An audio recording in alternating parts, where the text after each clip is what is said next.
ನಮ್ಮ ಆಸ್ತಿ ನಮಗೆ ಭಾಗವಾಗಬೇಕು ಅನ್ನೋದನ್ನ ಇದು ಸ್ವಲ್ಪ ಡಿಫರೆಂಟ್ ಆಗಿರತಕ್ಕಂಥದ್ದು. ಕುಜನ ಪ್ರಮಾಣ ಹೆಚ್ಚಿಗಿರಬೇಕು.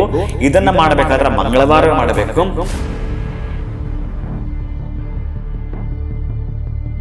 ನಮ್ಮ ಆಸ್ತಿ ನಮಗೆ ಭಾಗಗಳಾಗಬೇಕು ಅಂತಂದ್ರೆ ಯಾವ ಆಸ್ತಿ ನಿಮ್ದು ಅದಕ್ಕೆ ಇದು ಅತ್ಯಂತ ಪವಿತ್ರವಾಗಿರತಕ್ಕಂತಹದ್ದು, ಅಮೃತ ಸಿಂಚನವಾಗಿರತಕ್ಕಂಥ ದರ್ಭೆಯಿಂದ ಸಾರ್ವಭೌಮ ಅಂತಂದ್ರೆ ಯಾವ್ದಕ್ಕೆ ಬಳಸ್ತಾರೆ ಗೊತ್ತಾ? ಯಾವ್ದಾದ್ರು ಸಾಧಿಸುವವರಿಗೆ ಮಾತ್ರ ಅದನ್ನು ಕರೀತಾರೆ.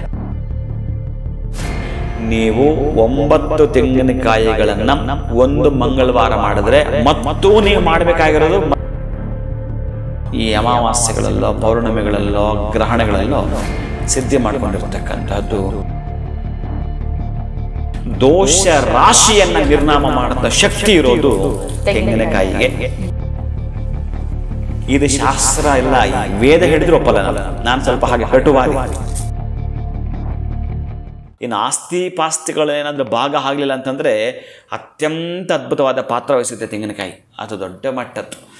ಎಷ್ಟು ಅಂತಂದರೆ ಏನೇನೋ ಪಡಿಪಾಟ್ಲು ಬೀಳ್ತಾ ಇದ್ದಾರೆ. ಏನು ಮಾಡಿದ್ರು ಆ ಮಾವ ಆಗಿರೋನು ದೊಡ್ಡ ಮಗನ ಕಡೆ ಇರ್ತಾನೆ ಅಥವಾ ಸಣ್ಣ ಮಗನ ಕಡೆ ಇರ್ತಾನೆ. ಇನ್ನೊಬ್ಬ ಮಗನ ಕೇರೂ ಮಾಡಲ್ಲ, ಯಾವುದೋ ಸಣ್ಣ ಕಾರಣಕ್ಕೆ ಗೊತ್ತಿಲ್ಲ ಅವನು ಭಾಗಗಳೇ ಮಾಡಲ್ಲ.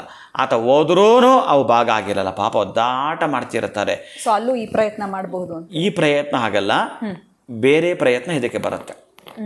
ಬೇರೆ ಸಮಯ ಇದ್ದರೆ ಅದನ್ನು ಹೇಳಿ ಅಂದರೆ ನಾನು ತಿಳಿಸಿಬಿಡ್ತೇನೆ. ಅದು ಕೂಡ ಮಾಡ್ಕೊಳ್ಳಲಿಕ್ಕೆ ಅವಕಾಶ ಇದೆ. ಈ ಆಸ್ತಿ ಪಾಸ್ತಿಗಳ ವಿಚಾರದಲ್ಲಿ ಏನಾದರೂ ಮಾಡ್ತೀವಿ ಅಂತಂದರೆ ಇಲ್ಲಿ 9 ತೆಂಗಿನಕಾಯಿ ತಗೋಬೇಕು. 9 ತೆಂಗಿನಕಾಯಿಯನ್ನು ತೆಗೆದುಕೊಳ್ಬೇಕು. ಇದರ ಜೊತೆಗೆ ದರ್ಬೆ ಕೊಡಬೇಕು. ದರ್ಬೆ ಸ್ವಲ್ಪ ಹೆಚ್ಚಿಗೆ ಬೇಕಿಲ್ಲಿ. ಒಂದು ತೆಂಗಿನಕಾಯಿಯನ್ನು ಈ ದರ್ಬೆ ತಂದು ಒಂದು ಕಡೆ ಕಟ್ಟಿಬಿಟ್ಟು ಇನ್ನೊಂದು ಕಡೆ ತೆಂಗಿನಕಾಯಿ ಕೂರಿಸಿದ್ರೆ ಮತ್ತು ಆ ದರ್ಬೆ ಈ ಕಡೆ ಆ ಕಡೆ ಲಾಕ್ ಮಾಡಬೇಕು. ಮಧ್ಯದಲ್ಲಿ ಇರಬೇಕು ತೆಂಗಿನಕಾಯಿ, ಅಂದರೆ ಆ ತೆಂಗಿನಕಾಯಿ ಕಾಣಿಸ್ಬಾರ್ದು. ಹಾಗೆ ಅಷ್ಟು ದರ್ಬೆ ತಂದಿರಬೇಕು ಅಂತ ಸಿಗುತ್ತೆ, ಏನು ಅಭ್ಯಂತರ ಇಲ್ಲ. ಹಾಗೆ ನಮ್ಮ ಆಸ್ತಿ ನಮಗೆ ಭಾಗವಾಗಬೇಕು ಅನ್ನೋದನ್ನು ಇದು ಸ್ವಲ್ಪ ಡಿಫ್ರೆಂಟ್ ಆಗಿರ್ತಕ್ಕಂಥದ್ದು. ಹೇಗೆ ಅಂತಂದರೆ ಇವರ ಮನೆಯಲ್ಲೇ ಬಳಸ್ತಾ ಇರ್ತಕ್ಕಂತಹದ್ದು ಅಕ್ಕಿ ಹಿಟ್ಟು, ಇವ್ರ ಮನೆಯಲ್ಲೇ ಬಳಸ್ತಾ ಇರ್ತಕ್ಕಂತಹದ್ದು ಹುರುಳಿಕಾಳು, ಅದು ಸ್ವಲ್ಪ ಹಿಟ್ಟು ಮಾಡ್ಕೊಳ್ಬೇಕು. ಇನ್ನು ಇವರು ಮನೆಯಲ್ಲೇ ಹೆಚ್ಚಿಗೆ ಬಳಸ್ತಕ್ಕಂಥದ್ದು ಕುಜನ ಪ್ರಮಾಣ ಹೆಚ್ಚಿಗಿರಬೇಕು. ಇದನ್ನು ಮಾಡಬೇಕಾದ್ರೆ ಮಂಗಳವಾರವೇ ಮಾಡಬೇಕು. ಇಲ್ಲಿ ಅಕ್ಕಿ ಹಿಟ್ಟು, ಹುರುಳಿ ಕಾಳಿನ ಹಿಟ್ಟು ಜೊತೆಗೆ ತೊಗರಿ ಕಾಳಿನ ಹಿಟ್ಟು, ಈ ಮೂರನ್ನು ಕೂಡ ಚೆನ್ನಾಗಿ ನೀವು ಚಪಾತಿ ಮಾಡ್ತಿರಲ್ಲ, ರೊಟ್ಟಿ ಮಾಡ್ತಿರಲ್ಲ, ಅಷ್ಟು ಸ್ವಲ್ಪ ದಪ್ಪ ಮಾಡಿಕೊಳ್ಬೇಕು. ನಮ್ಮ ಆಸ್ತಿ ನಮಗೆ ಭಾಗಗಳಾಗಬೇಕು ಅಂತಂದರೆ ಯಾವ ಆಸ್ತಿ ನಿಮ್ಮದು ಅದಕ್ಕೆ ಸಂಬಂಧಪಟ್ಟ ಸರ್ವೆ ನಂಬರ್ ಅದರಲ್ಲಿ ಬರಿಬೇಕು. ಬರಿಬೇಕಾದ್ರೆ ಚಪ್ಪಟೆ ಆಕಾರ ಮಾಡಿಬಿಟ್ಟಾದಮೇಲೆ ದರ್ಬೆಯಿಂದಲೇ ಬರೀಬೇಕು. ಇದು ಅತ್ಯಂತ ಪವಿತ್ರವಾಗಿರತಕ್ಕಂತಹದ್ದು, ಅಮೃತ ಸಿಂಚನವಾಗಿರತಕ್ಕಂಥ ದರ್ಬೆಯಿಂದ ಆ ಅಕ್ಕಿ ಹಿಟ್ಟಿನ ಮೇಲೆ ನೀವು ಬರೀತಿರ್ತೀರಿ. ಆ ಸರ್ವೆ ನಂಬರ್ ಬರೆದು ನಮ್ಮ ಈ ಒಂದು ಭೂಮಿ ನಮ್ಮ ವಶವಾಗಬೇಕು ಅನ್ನುವ ಪ್ರೀತಿಯಿಂದ ಆ ಮನೆಯ ಇಬ್ಬರು ಯಾರಾದರೂ, ಅದು ಗಂಡಸರಾಗಿರ್ಬೋದು ಅಥವಾ ಪತಿ ಪತ್ನಿಯರಿಬ್ಬರು ಕೂಡ, ದಂಪತಿಗಳಿಬ್ಬರು ಕೂಡ ಸೇರಿ ಮಾಡ್ತಕ್ಕಂಥದ್ದು. ಮಂಗಳವಾರ ಬೆಳಗ್ಗೆ ಮಾಡ್ಬೋದು ಅಥವಾ ಸಾಯಂಕಾಲ ಕೂಡ ಮಾಡಬಹುದು. ಇದನ್ನು ಏನಂತ ಕರೀತಾರೆ ಅಂತಂದರೆ ಸಾರ್ವಭೌಮತ್ವ ಅಂತ ಕರೀತಾರೆ. ಅಂದರೆ ಸಾರ್ವಭೌಮತ್ವ ಅಂದರೆ ನೀವು ಸಾರ್ವಭೌಮ ಅಂತಂದರೆ ಯಾವುದಕ್ಕೆ ಬಳಸ್ತಾರೆ ಗೊತ್ತಾ? ಯಾವುದಾದ್ರೂ ಸಾಧಿಸುವವರಿಗೆ ಮಾತ್ರ ಅದನ್ನು ಕರೀತಾರೆ ಸಾರ್ವಭೌಮ ಅಂತ. ಭೌಮ ಅಂದರೆ ಮಂಗಳ, ಸಾರ್ವ ಅಂತಂದರೆ ಎಲ್ಲ ರೀತಿಯಲ್ಲಿ ಕೂಡ ನೀವು ವಶತ್ವ ಮಾಡ್ಕೊಂಡ್ಬಿಟ್ರೆ ಅಂತ. ಅದಕ್ಕಾಗಿ ಅಂತಹ ಸಾರ್ವಭೌಮತ್ವವನ್ನು ಪಡೆಯಬೇಕಾದರೆ ಮಂಗಳವಾರ ವಿಧಾನ ಮಾಡುವಂಥದ್ದು. ಅದಕ್ಕೆ ನೀವು ಸ್ವಲ್ಪ ಅರಿಶಿನ ಕುಂಕುಮ ಹಾಕುವಂಥದ್ದು, ಧೂಪ ದೀಪ ಹಾಕುವಂಥದ್ದು. ಯಾವುದಕ್ಕೆ? ನೀವು ಮಾಡಿರೋಂಥ ಆ ಹಿಟ್ಟುಗಳಿಗೆ ಮಾಡಿರ್ತೀರಿ. ಮತ್ತು ಪೂರ್ಣ ತೆಂಗಿನಕಾಯಿ ಅದ್ರ ಮೇಲೆ ಇಡಬೇಕು. ಮತ್ತು ಪೂರ್ಣ ತೆಂಗಿನಕಾಯಿ ಅದರಲ್ಲಿ ಮುಚ್ಚೋಗಬೇಕು. ಆ ಹಿಟ್ಟುಗಳಲ್ಲಿ ಏನು ಕಲಸಿರಬೇಕು, ಒಂದು ತೆಂಗಿನಕಾಯಿ ಪೂರ್ತಿ ಮುಚ್ಚಿರಬೇಕು. ಈ ರೀತಿ 9 ತೆಂಗಿನಕಾಯಿ ಮಾಡಬೇಕು ಮಂಗಳವಾರ ದಿವಸ. ಈ ರೀತಿ ನೀವು ಕರೆಕ್ಟಾಗಿ ನಾನು ಮಾಡ್ತೀನಿ ಅಂತಂದರೆ ತುಂಬ ಜಟಿಲ ಇರುತ್ತೆ ಅದು. ಕೆಲವೊಬ್ಬರು ಆಸ್ತಿ ಪಾಸ್ತಿ ಕೋರ್ಟಲ್ಲಿ ಇರುತ್ತೆ, ಇವ್ರ ಮನೇಲಿ ಒಬ್ಬರು ಒಪ್ಕೊಂಡು ಇನ್ನೊಬ್ರು ಒಪ್ಕೊಳ್ಳಲ್ಲ, ಈ ಒಜ್ಜೀತಿ ಎಲ್ಲ ಇರುತ್ತೆ ಅಂತಂದರೆ ನೀವು 9 ತೆಂಗಿನಕಾಯಿಗಳನ್ನು ಒಂದು ಮಂಗಳವಾರ ಮಾಡಿದ್ರೆ ಮತ್ತು ನೀವು ಮಾಡಬೇಕಾಗಿರೋದು ಮತ್ತೆ ನಿಮಗೆ ಬರ್ತಕ್ಕಂತಹದ್ದು ಇವನ ಮಿತ್ರನ ಸಂಖ್ಯೆ ಆದರೂ ಬರಬೇಕು, ಇವನ ಸ್ವಕ್ಷೇತ್ರದ ಸಂಖ್ಯೆ ಆದರೂ ಬರಬೇಕು, ಅಥವಾ ಇವನ ಸಂಖ್ಯೆ ಆದರೂ ಬರಬೇಕು. ಮತ್ತು ನೀವು 2 ಮಂಗಳವಾರ ಮತ್ತು ಮಾಡಬಾರ್ದು ಇದನ್ನು, ಮತ್ತು 3ನೇ ಮಂಗಳವಾರ ನೀವು ಮಾಡಬೇಕಾಗತ್ತೆ. ಅಂದರೆ ಒಂದು ಗ್ಯಾಪ್ ಕೊಡಬೇಕು. ಎಸ್, 2 ಗ್ಯಾಪ್ ಕೊಡಬೇಕಿಲ್ಲಿ ಕರೆಕ್ಟಾಗಿ. ಈ ರೀತಿ 3ನೇ ಮಂಗಳವಾರ ನೀವು ಮಾಡ್ತಕ್ಕಂತಹದನ್ನು ಮಾಡಿ. ಈ ರೀತಿ 9 ಸಲ, ಒಂದು ಸಲ ಮಾಡೋದ್ರಿಂದ ನಿಮ್ಗೆ ಅರ್ಥ ಆಗಿಬಿಡುತ್ತೆ. ನೆಕ್ಸ್ಟ್ ಇಲ್ಲಿಂದ ಇನ್ನೊಂದು ಮಂಗಳವಾರದ ಒಳಗಡೆ ಬಹುಶಃ ನೀವು ಪ್ರತಿಫಲ ಪಡ್ಕೊಂಡ್ರೆ ಅಂತಲೇ ಅರ್ಥ. ಅದು ಒಂದು ಮಿರಾಕಲ್ ನಡೆದೋಗುತ್ತೆ. ಅಲ್ಲಿ ಮಾವನೋ ಇನ್ನೊಬ್ಬರು ಯಾರೋ ಒಬ್ಬರು ಊರಿನವರು ಪಂಚಾಯತಿ ಸೇರಿಸಿ ಅವರು ಪಾಡಿಗೆ ಅವ್ರು ಕೊಟ್ಬಿಡ್ಬಾರ್ದಾ ಮಕ್ಕಳದು ಅಂತ ಅವ್ರು ಅಂದುಬಿಟ್ರೆ ಸಾಕು. ಸರಿ, ನಾನು ಯಾಕೆ ಇವ್ರಿಗೆ ಹೇಳ್ಸ್ಕೋಬೇಕು ಅಂತೇಳಿ ಬಹುಶಃ ಇಷ್ಟು ದಿವಸ ಮನಸ್ಸಿಗೆ ಹಾಕ್ಕೊಳ್ಳದಿದ್ದವ ಈಗ ಹಾಕ್ಕೊಳ್ತಾನೆ. ತಡಿಯಪ್ಪ, ಎಲ್ಲರೂ ಮಕ್ಕಳು ಒಂದೇ ಹತ್ಲಾಗೆ, ನಾನ್ಯಾಕೆ ಸುಮ್ಮನೆ ಇಲ್ಲಿ ಪಾರ್ಶಾಲಿಟಿ ಮಾಡಬೇಕು, ಅವನ ಮೇಲೆ ದ್ವೇಷ ಇವನ ಮೇಲೆ ಪ್ರೀತಿ ಯಾಕೆ ಇಟ್ಕೋಬೇಕು ಅಂತೇಳಿ ಆಗ ಸಂಕಲ್ಪ ಮಾಡಿಕೊಂಡು ಹೆಣ್ಣು ಮಕ್ಕಳಿಗೋ ಗಂಡು ಮಕ್ಕಳು ಕೊಟ್ಟಾರೆ ಕುಟುಂಬದವರೆಗೆ ಕೊಡ್ತಾನೆ. ಇಷ್ಟು ಪಾತ್ರ ಬಹಳ ಅದ್ಭುತವಾಗಿರ್ತಕ್ಕಂತಹದ್ದು ನೋಡಿ. ಆ ತೆಂಗಿನ ಮರ ಯಾವುದಾವುದೋ ನೀರು ಎಳ್ಕೊಳ್ಳೋದು ನಮಗೆ ಸಿಹಿಯನ್ನೇ ಮಾಡಿಕೊಡುತ್ತೆ, ನಿಮ್ಮ ಬದುಕನ್ನು ಸಿಹಿ ಮಾಡಿಕೊಡುತ್ತೆ. ಇದು ಅಂತಹ ಅದ್ಭುತವಾಗಿರ್ತಕ್ಕಂತಹ ಪ್ರಯೋಗಗಳು ಇವು ತೆಂಗಿನಕಾಯಿಯಿಂದ. ಯಾವುದೋ ಕೊಳೆತು ತೆಂಗಿನಕಾಯಿಂದ ನೀವು ಸ್ಟಾರ್ಟ್ ಮಾಡಿದವ್ರು ಎಲ್ಲವೋ ಹೊರಟೋಯ್ತದು. ಗುರುಗಳೇ, ನಾನು ಕೊಳ್ತಿದ್ದ ವಿಚಾರ ಕೇಳಿದ್ದಕ್ಕೆ ಇಷ್ಟೊಂದು ವಿಚಾರಗಳು ಹೊರಗಡೆ ಬರ್ತಾ ಇದೆ. ಜಸ್ಟ್ ನಿಮ್ಮನ್ನು ಕೆಣಕಿದ್ರೆ ಸಾಕು ಎಷ್ಟು ವಿಚಾರಗಳು ಸಿಗುತ್ತೆ ಅನ್ನೋದು ನಮ್ಗೆ ಆಲ್ರೆಡಿ ಗೊತ್ತಿದೆ ಅಂತ ಹೇಳ್ಬೋದು. ಇನ್ನೊಂದಷ್ಟು ವಿಚಾರಗಳು ತಿಳ್ಕೊಳ್ಳೋದಾದರೆ ತೆಂಗಿನಕಾಯಿ ಬಗ್ಗೆ, ಈ ಕೆಲವು ಕಳಸಗಳಲ್ಲಿ ನಾವು ಶುಭ ಸಮಾರಂಭ ಕಳಸಗಳಲ್ಲಿ ಬಳಸ್ತೀವಿ, ಮದುವೆ ಸಮಾರಂಭಗಳಲ್ಲಿ ಬಳಸ್ತೀವಿ. ಜೊತೆಗೆ ಯಾರಾದರೂ ಹರಕೆ ಮಾಡ್ಕೊಂಡಿದ್ರೆ 108 ತೆಂಗಿನಕಾಯಿ ನಿನ್ಗೆ ಹೊಡಿತೀನಿ, ಈಗ ಹಬ್ಬದಲ್ಲೇ ನಾವು ತೊಗೊಂಡ್ರೆ ನಿವುಳಿಸಿ ನಾವು ಹೊಡೆಯುವಂಥದ್ದು, ಇಷ್ಟೆಲ್ಲ ಕೂಡ ಬಳಕೆ ಆಗುತ್ತೆ. ಸೊ ಇದೆಲ್ಲದ್ರದ್ದು ಮಹತ್ವ ಹೇಗೆ ಗುರುಗಳೇ, ಈ ವಿಚಾರವಾಗಿ ತಿಳಿಸ್ಕೊಡಿ. ಏನು ಅಂದರೆ ಅದೇ ಅಹಿತ ದೃಷ್ಟಿ, ನೀಚ ದೃಷ್ಟಿ, ಕ್ರೂರ ದೃಷ್ಟಿ, ಇದು ಒಂದು ವಿಜ್ಞಾನದ ಪದ. ನಾನು ಜ್ಞಾಪಕ ಬಂದರೆ ಹೇಳ್ತೀನಿ. ಎಷ್ಟೊಂದು ಲಾಜಿಕ್ ಅಂತಂದರೆ, ನೀವು ಕೇಳಿದ್ರಲ್ಲ ಈಗ, ತಕ್ಷಣ ಅದರ ಪ್ರತಿಫಲ ಬೇಕು ಅಂತಂದರೆ ತೆಂಗಿನಕಾಯಿ. ಈಗ ನನಗೆ ಯಾರೋ ಒಬ್ಬರು ದೂರದಿಂದ ಗೊತ್ತಿರೋ ಅಂತಾರೆ ಮಾಡ್ತಾರೆ, ಗುರುಗಳೇ ತುಂಬ ಚಳುಕು ಕಾಲು ಅಂತಾರೆ, ಬಹಳ ಬಹಳ ತುಂಬ ಚಳುಕು ಅಂತಾರೆ. ನಾನಾಗ ಅವ್ರಿಗೆ ಹೇಳ್ತೀನಿ, ಒಂದು ತೆಂಗಿನಕಾಯಿ ಕೈಗೆ ತಗೋ ಅಮ್ಮ, ತೆಂಗಿನಕಾಯಿ ಕೈ ತಗೋ. ಬಟ್ ನಾನೆಲ್ಲಾದರೂ ಟ್ರಾವೆಲಲ್ಲಿದ್ದರೆ ಒಂದಷ್ಟು ಟೈಮ್ ತಗೊಂಡು ಆ ನಂತರ ಮಾತಾಡ್ತೇನೆ ಅವರಿಗೆ. ನನ್ನ ಹತ್ರನೂ ಆ ತೆಂಗಿನಕಾಯಿ ಇರಬೇಕು, ಅವರ ಬಳಿನೂ ತೆಂಗಿನಕಾಯಿ ಇರಬೇಕು. ತುಂಬ ಚಳುಕು. ನನಗೆ ಅಮಾವಾಸ್ಯೆ ಬಂದರೆ ಅದು ಎತ್ತಾಕೊಂಡ್ಬಿಡುತ್ತೆ ಗುರುಗಳೇ. ಪೌರ್ಣಿಮೆ ಬಂದರೆ ನಮ್ಮ ಮನೆಯಲ್ಲಿ ತುಂಬ ತಲೆನೋವು ಗುರುಗಳು. ಏನು ಕಿರುಗಳ, ಏನು ಜಗಳ, ಏನು ಕದನ, ಆಮೇಲೆ ಅನಾರೋಗ್ಯಗಳು ಹೇಳತೀರೋದು. ಮನೆಯಲ್ಲಿ ಒಬ್ಬರು ತಪ್ಪಿದರೆ ಇನ್ನೊಬ್ಬರು, ಒಬ್ಬರು ತಪ್ಪಿದರೆ ಒಬ್ಬರಿಗೆ ಆಗ್ತಾನೆ ಇರುತ್ತೆ ಅಂತ ಮಾತಾಡ್ತಿರ್ತಾರೆ. ಈಗ ಚಳುಕು ಡಾಕ್ಟರ್ ಹತ್ರ ಹೋಗಿ ಬಂದರೂ ಪ್ರಯೋಜನ ಆಗಲಿಲ್ಲ, ಅವರ ತೋರಿಸೋಲ್ಲ ನಾರ್ಮಲ್ ಅಂತಾರೆ ಗುರುಗಳೇ. ಈಗೆಲ್ಲ ಹೇಳಿದಾಗ ಈ ಸಿದ್ಧಿ ಆಗಿರತಕ್ಕಂತಹ ಕೆಲವು ಕಟ್ಟು ಮಂತ್ರಗಳಿಂದ ಕೆಲವಿರ್ತವೆ, ಕಟ್ಟು ಮಂತ್ರಗಳಿಂದ ಕೆಲವಿದ್ದಾವೆ. ಅವುಗಳನ್ನು ಬಹಳ ಈ ಅಮಾವಾಸ್ಯೆಗಳಲ್ಲೋ ಪೌರ್ಣಿಮೆಗಳಲ್ಲೋ ಗ್ರಹಣಗಳಲ್ಲೋ ಸಿದ್ಧಿ ಮಾಡ್ಕೊಂಡಿರ್ತಕ್ಕಂತಹದ್ದು. ಅವರೆಲ್ಲೋ ಇದ್ದರೂ ಅವರು ಯಾವ ಕಾಲ ಅಂತ ಕೇಳಿಕೊಂಡು ನಾವು ಅವ್ರಿಗೆ ಸಂಬಂಧಪಟ್ಟ ಏನು ಬಲಗಾಲ ಅಂದರೆ ನಮ್ಮ ಬಲಗಾಲನ್ನು ಈ ರೀತಿ ತೀಡೋ ಮುಖಾಂತರ ಬಲಗಾಲ ಮೇಲೆ ಕೈ ಹಾಕಿ ಅವರಿಗೆ ಶಮನವಾಗಲಿ ಅಂತ ಆ ಒಂದು ಕಟ್ಟು ಮಂತ್ರಗಳನ್ನು ಮಾಡುತ್ತಾ ತೆಂಗಿನಕಾಯಿ ಒಂದು ಗಟ್ಟಿಯಾಗಿ ಆ ತೆಂಗಿನಕಾಯಿನ ನಾವು ಪ್ರೆಸ್ ಮಾಡ್ತಿರಬೇಕು. ಅವರು ಅಲ್ಲಿ ಪ್ರೆಸ್ ಮಾಡ್ತಿರಬೇಕು ತೆಂಗಿನಕಾಯಿನ ಬಲಗೈಯಲ್ಲಿ. ಎಡಗೈಯನ್ನು ಕಾಲು ಮೇಲೆ ಇಟ್ಕೊಂಬ ಅಂತಂದರೆ ತಕ್ಷಣ ಒಂದು 3 ರಿಂದ 4 ನಿಮಿಷದಲ್ಲಿ ಮಾಯ ಆಗುತ್ತೆ. ಅಂದರೆ ನೋವಿನ ಪ್ರಮಾಣ ಕಡಿಮೆ, 100ಕ್ಕೆ 100 ಆಗುತ್ತೆ. ನೋವಿನ ಪ್ರಮಾಣ ಕಡಿಮೆ ಇಲ್ಲ, ಇರೋದೇ ಇಲ್ಲ ಅವರಿಗೆ, ಇರೋದೇ ಇಲ್ಲ. ಅಬ್ಬಾ ತುಂಬ ನಾನು ರಿಲ್ಯಾಕ್ಸ್ ಆದ ಗುರುಗಳ, ತುಂಬ ಖುಷಿ ಆಯಿತು, ಬಬ್ಬೆ ಹೊಡಿತಾ ಇತ್ತು ಬದುಕು ಅಂತಾರೆ. ಆಮೇಲೆ ಡಾಕ್ಟ್ರು ಒಂದೊಂದ್ಸಲ ಮಾಡಬಾರದ ಮಿಸ್ಟೇಕ್ ಒಂದೊಂದ್ಸಲ ಮಾಡಿರ್ತಾರೆ. ಈ ಹಲ್ಲು ಕೀಳೋಕ್ಕೋಗಿ ಇನ್ಯಾವುದೋ ಕಿತ್ತಿರ್ತಾರೆ, ಅದಕ್ಕಂತೂ ವಿಪರೀತವಾಗಿ ಕೆಲವರು ಕರೆಗಳು ಮಾಡುತ್ತಿರ್ತಾರೆ. ಇವೆಲ್ಲ ನಾನು ನೋಡ್ತಿರ್ತೇನೆ. ಅದಕ್ಕೆ ಈಗಂದ್ರಲ್ಲ ನೀವು ತೆಂಗಿನಕಾಯಿ ನಿವಾಳಿಸಿ ತೆಗೆ ಹೊಡಿತಾರೆ ಅಂತ, ಅದೇ ಇದು. ಈ ಅಹಿತ ದೃಷ್ಟಿ, ನೀಚ ದೃಷ್ಟಿ, ಕ್ರೂರ ದೃಷ್ಟಿಗಳನ್ನು ಸಂಪೂರ್ಣವಾಗಿ ತೆಗೆಯಲಿಕ್ಕೆ ಮಹತ್ವದ ಪಾತ್ರವನ್ನು ವಹಿಸಿದೆ. ನೀವು ಕೇಳಿದ್ರೆ ಈಗ ಕಳಶಗಳಿಗೂ ಇಡ್ತಾರೆ. ಹೌದು, ಅದೇ ನಾರಿಕೇಳ ಫಲ ಈ ಆಯಾಯ ಪ್ರಾಂತ್ಯದ್ದು ಒಂದು ಚಿಹ್ನೆಗಳಿರ್ತವೆ ಕೆಲವೊಬ್ಬರದು. ತೆಂಗಿನಕಾಯ್ದು ಒಂದೇ ಚಿಹ್ನೆ, ಎಲ್ಲಿ ಹೋದರೂ ನಿಮಗೆ ದೇಶಾದ್ಯಂತ ಹೋದರೂ ಯಾವ ದೇಶಕ್ಕೆ ಹೋದರೂ ಒಂದೇ ಚಿಹ್ನೆ, ಅದು ಒಂದೇ ಚಿಹ್ನೆ. ಈಗ ನೋಡಿ, ಈ ತಾಳೆಗಳಲ್ಲಿ ಇವರು ಗೌಡ್ರದ್ದು ಬೇರೆ ಅಂತೆ, ರೆಡ್ಡಿದು ಬೇರೆ ಅಂತೆ, ಚಿಕ್ಕದಂತೆ ದೊಡ್ಡದಂತೆ ಈ ಬ್ರಾಹ್ಮಣರದ್ದು ತಾಳೆಗಳು ಅಂದರೆ ನೋಡಿದ್ರೆ ಕೆಲವು ಬಾರಿ ಚಿಹ್ನೆಗಳವು. ಬಟ್ ತೆಂಗಿನಕಾಯಿ ಚಿಹ್ನೆ ಅಲ್ಲ, ಶಿರಸ್ಸು. ಅದು ನಿಮ್ಮ ಬದುಕಿನಲ್ಲಿ ಪ್ರಧಾನ ಪಾತ್ರ ವಹಿಸುವಂಥದ್ದು ಅದು. ಅದಕ್ಕೆ ನೀವು ನೋಡಿ ಕಳಶ ಎಲ್ಲ ಇಟ್ಟು, ಇನ್ನು ಕೆಲವ್ರ ಮನೆಯಲ್ಲಿ ಬೇರೆ ಇದೆಯಂತೆ ಇದು ನಮ್ಮ ಮನೆಯಲ್ಲಿ ನೀರು ಇಡ್ತೀವಿ ಗುರುಗಳೇ, ವಿಡದೆಲೆ ಇಡ್ತೀವಿ, ನಮ್ಮ ಮನೇಲಿ ತೆಂಗಿನಕಾಯಿ ಇಡೋ ಶಾಸ್ತ್ರ ಇಲ್ಲ ಅಂತ ಹೇಳ್ತಾರೆ ಕೆಲವರು. ನಿಮ್ಮ ಪಿಂಡ ಏನೋ ನಿಮ್ಮ ಅತ್ತೆನ ಯಾರು ಮರ್ತಿರ್ತಾರೆ, ಅದನ್ನೇ ನೀವು ರೂಢಿಸ್ಕೊಂಡು ಹೋಗ್ಬಿಟ್ರೆ ಕತೆ ಏನೋ. ಶಿರಸ್ಸದು ಇಡಲೇಬೇಕು ಅಂತ ನಾರಿಕೇಳ ಶಿರಸ್ಕಂ ವಿನ್ಯಸ್ಯ ಅಂತ ಹೇಳ್ತಾರೆ. ನಾರಿಕೇಳ ಶಿರಸ್ಕಂ ವಿನ್ಯಸ್ಯ, ಅದು ಶಿರಸ್ಸು ಅಂತ ಹೇಳ್ತಾ ಪದೇ ಪದೇ ಪದೇ ಹೇಳ್ತಿದ್ರು.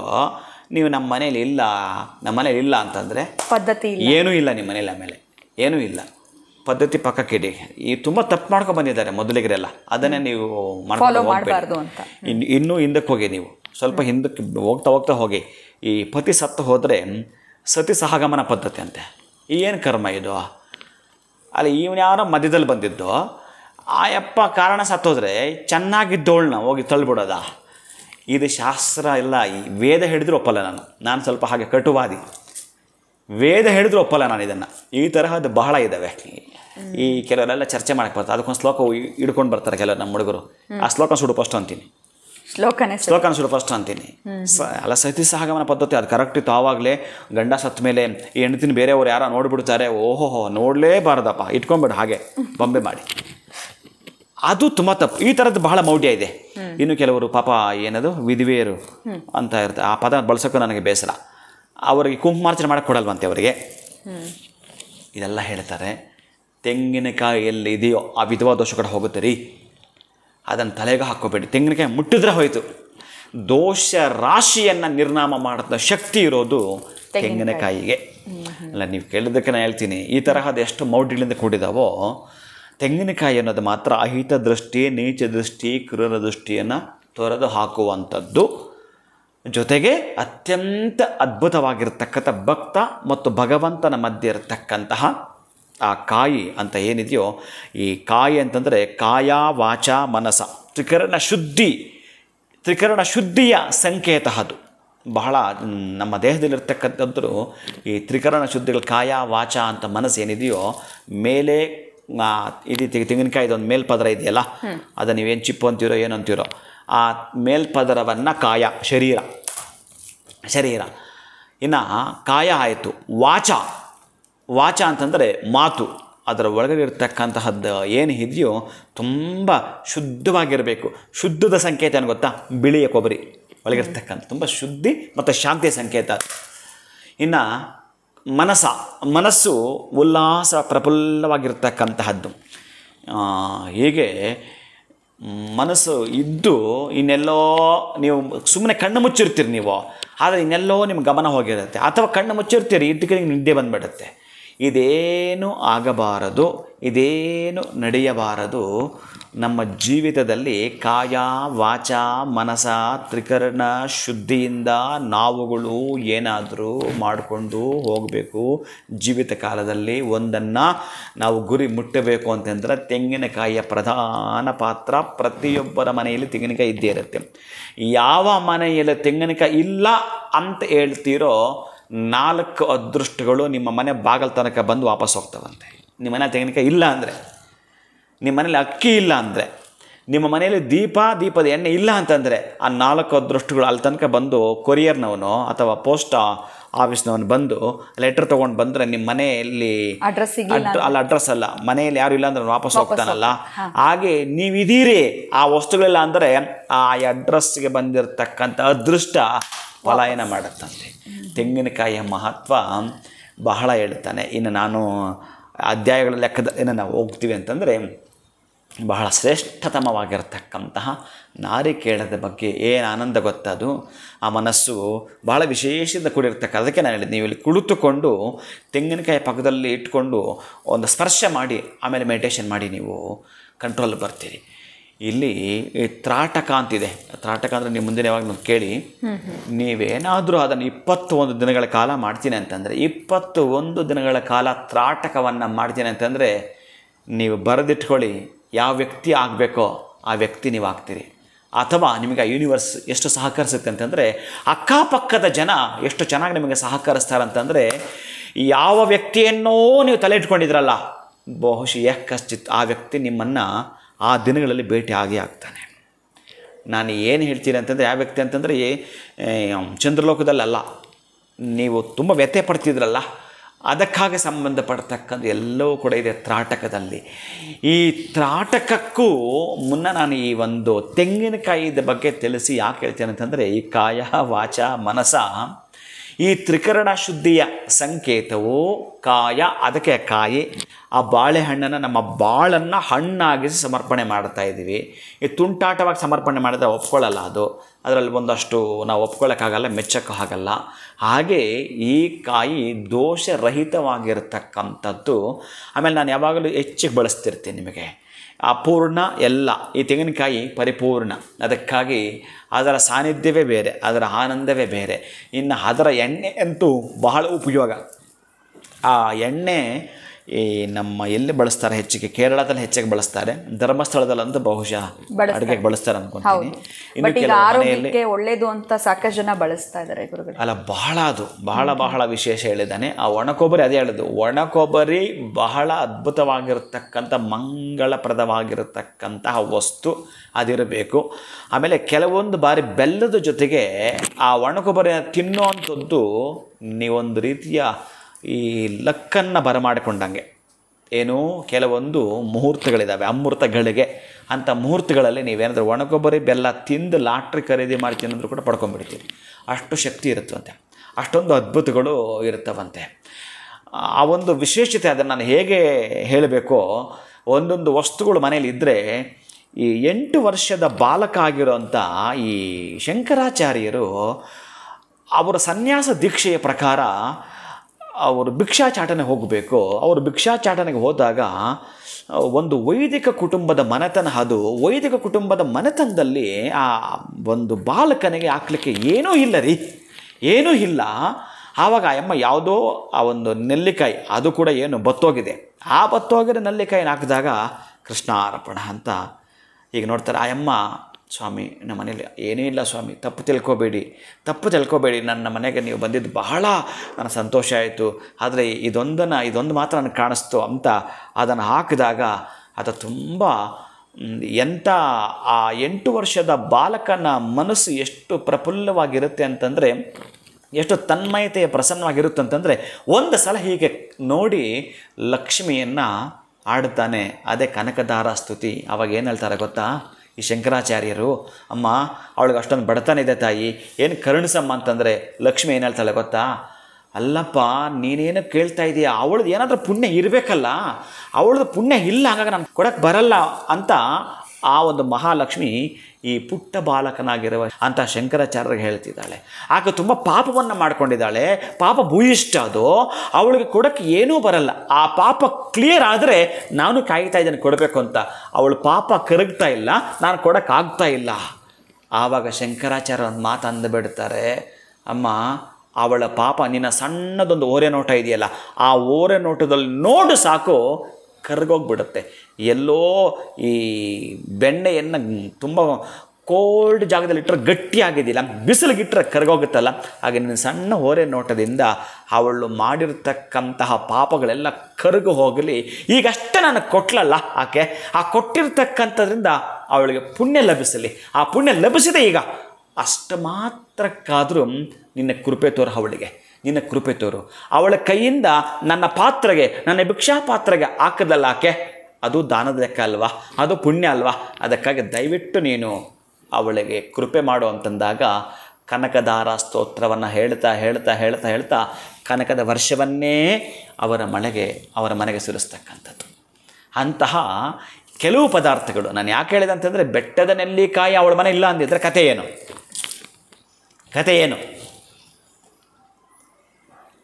ಹಾಗೆ ಕಳಿಸಿದ್ರೆ ಇಷ್ಟೆಲ್ಲ ನಡೀತಾ ಇರಲಿಲ್ಲ. ಅದಕ್ಕೆ ಕೆಲವು ಮಂಗಳ ಪದಾರ್ಥಗಳು ಮನೇಲಿ ಇಟ್ಕೊಳ್ಳು ಅಂತಂದರೆ ನಮಗೊಂದು ದೊಡ್ಡ ರೋಗ. ಏನೋ ಆಗೋಗೋ ತನಕ ಹಂಗೆ ಇರೋದು, ಆಮೇಲೆ ಖಾಲಿ ಆದಾಗ ಅಟ್ಲೀಸ್ಟು ಗೊತ್ತಿಲ್ವಲ್ಲ ಯಾವ ಸಂದರ್ಭ. ಆಮೇಲೆ ರಾತ್ರಿ ಮಾಡಿದ ಅಡುಗೆ ಕೂಡ ಸ್ವಲ್ಪ ಪಾತ್ರೆ ಇರಬೇಕು.